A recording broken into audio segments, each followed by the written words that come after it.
कोसळल्याप्रकरणी ठेकेदारावर गुन्हा दाखल करण्यात आलाय। आर्टिस्टिक कंपनी मालकासह सल्लागार आणि पुतळा उभारणीच्या कामात सहभागी असलेल्या व्यक्तींवर मालवण पोलीस ठाण्यामध्ये गुन्हा दाखल करण्यात आलाय, अशी माहिती सार्वजनिक बांधकाम मंत्री रवींद्र चव्हाण यांनी दिली आहे। आर्टिस्टिक कंपनीने राजकोटमधील शिवरायांच्या पुतळ्याच्या उभारणीचं काम केलेलं होतं आणि त्या प्रकरणी आता गुन्हे दाखल करण्यात आले आहेत।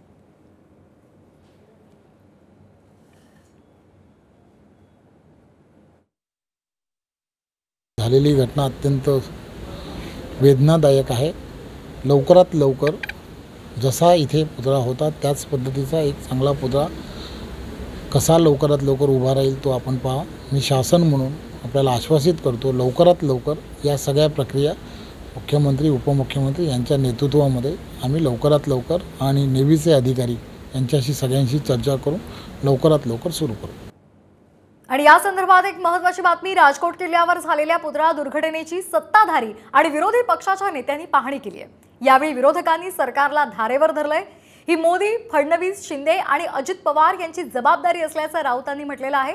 यावर शिक्षण मंत्री दीपक केसरकरांनीही प्रतिक्रिया दिली आहे। पण छत्रपतींचा असा अपमान मोगल सरदारांनीही केला नव्हता किंवा त्यांच्या राजांनी केला नव्हता।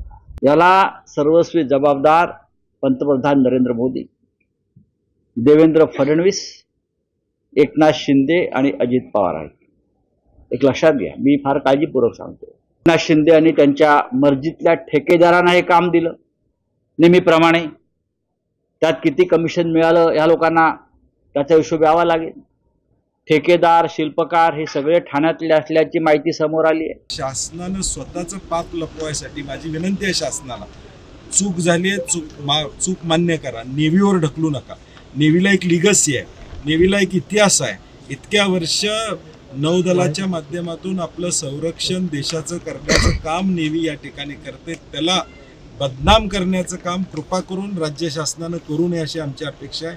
आपटेंना कोणी त्यांच्यापर्यंत पोहोचवलं याचा खुलासा होणं गरजेचं आहे। स्वतःवरचं पाप ढकलायचं काम शासन या ठिकाणी करतं। या लोकांच्या भावना लक्षात घेता ताबडतोब आपल्याला पुतळा शिफ्ट करणं आणि नवीन पुतळ्याचं काम चालू करणं हे आवश्यक आहे। घडलेला प्रसंग अत्यंत दुर्दैवी आहे आणि सर्वच महाराष्ट्राच्या ज्या भावना असतात छत्रपतींच्या प्रती त्या लक्षात घेऊन लवकरात लवकर याची पुन्हा उभारणी करण्याची घोषणा ही आदरणीय मुख्यमंत्री महोदयांनी केलेली आहे। आणि ही एक महत्त्वाची बातमी, छत्रपती शिवाजी महाराजांचा राजकोट किल्ल्यावरील पुतळा कोसळल्यामुळे राज्यभरात संताप व्यक्त केला जातोय। अशामध्ये जितेंद्र आव्हाड यांच्या ट्विट्स हा चर्चेचा विषय बनलेला आहे। मूर्तिकारानं एका वृत्तपत्रामध्ये दिलेल्या मुलाखतीसंदर्भात आव्हाडांनी ट्विट केले। आव्हाड नेमकं काय म्हणालेत पाहूयात। नौदल अधिकाऱ्यांच्या सूचनेनुसार बनवलेली शिल्प निवडली न जाता अचानक घडलेली शिल्प निवडली।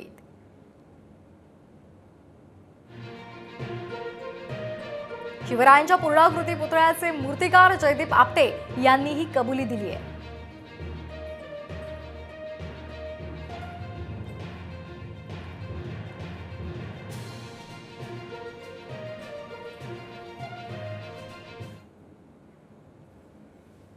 आणि या संदर्भात राज ठाकरे यांनी सुद्धा ट्विटरवरून संतप्त प्रतिक्रिया दिलेली आहे। पुतळा कोसळल्याची बातमी मनाला वेदना देणारी आहे। 8 महिन्यांपूर्वी उभारलेला पुतळा कोसळतोच कसा? पुतळा उभारण्यापूर्वी तपासणी केली नव्हती का? असे अनेक सवाल त्यांनी ट्विटमधून उपस्थित केले। त्यांनी काय ट्विट केले पाहूयात। मालवणमधील राजकोट किल्ल्यावरचा शिवाजी महाराजांचा पूर्णाकृती पुतळा कोसळल्याची बातमी मनाला वेदना देणारी आहे। 8 महिन्यांपूर्वी उभारलेला महाराष्ट्राच्या आराध्य दैवताचा पुतळा असा कोसळतोच कसा?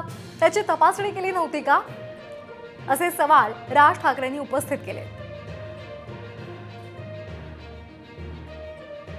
एक ब्रेकिंग न्यूज, मुख्यमंत्री एकनाथ शिंदे माफी मागायची सोडून जबाबदारी झटकत आहेत अशा शब्दांमध्ये ज्येष्ठ काँग्रेसचे नेते हुसेन दलवाई यांनी राज्य सरकारवर घणाघाती टीका केली आहे।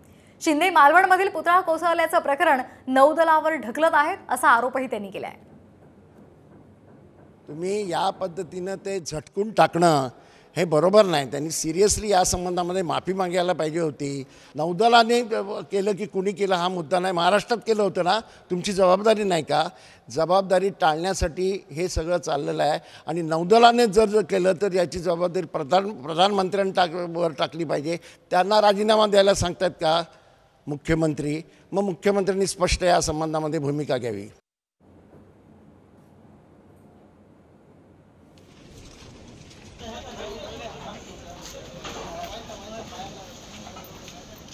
तर पुतळ्या प्रकरणी विरोधक आक्रमक झालेले आहेत. शिंदे जबाबदारी झटकतायत असा आरोप हुसेन दलवाई यांनी केलेला आहे.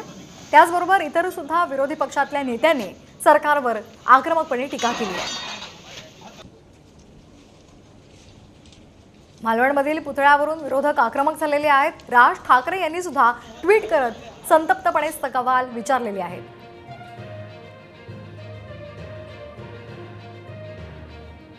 दरम्यान या संदर्भात काही प्रश्न उपस्थित केले जात आहेत. आधार म्हणून साधं पौलाद वापरल्यास गंजण्याचा धोका असतो, त्यामुळे 316 रोडचे स्टेनलेस स्टील वापरले जातं. महाराजांच्या पुतळ्यासाठी काय वापरलं गेलं? महाराजांच्या धातूची जाडी सरासरीपेक्षा जास्त होते, त्यामुळे आतला आधार अधिक भक्कम हवा होता. तो तसा होता का? 15 दिवसांमध्ये पुतळ्याचं धातूकाम पूर्ण होऊन उभारणी सुद्धा झाली.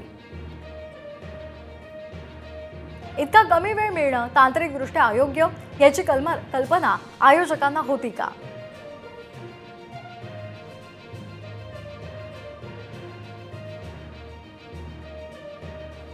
तर असे काही अनुत्तरित प्रश्न आहेत ज्यांची उत्तरं मिळणं अपेक्षित आहे.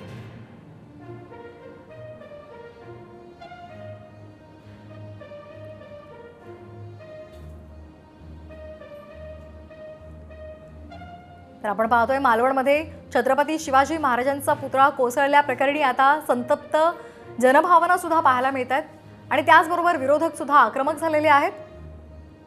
8 महिन्यांमध्येच हा पुतळा कोसळलेला आहे. मात्र या ठिकाणी आता नवा पुतळा उभारू असं दीपक केसरकरांनी म्हटलेलं आहे.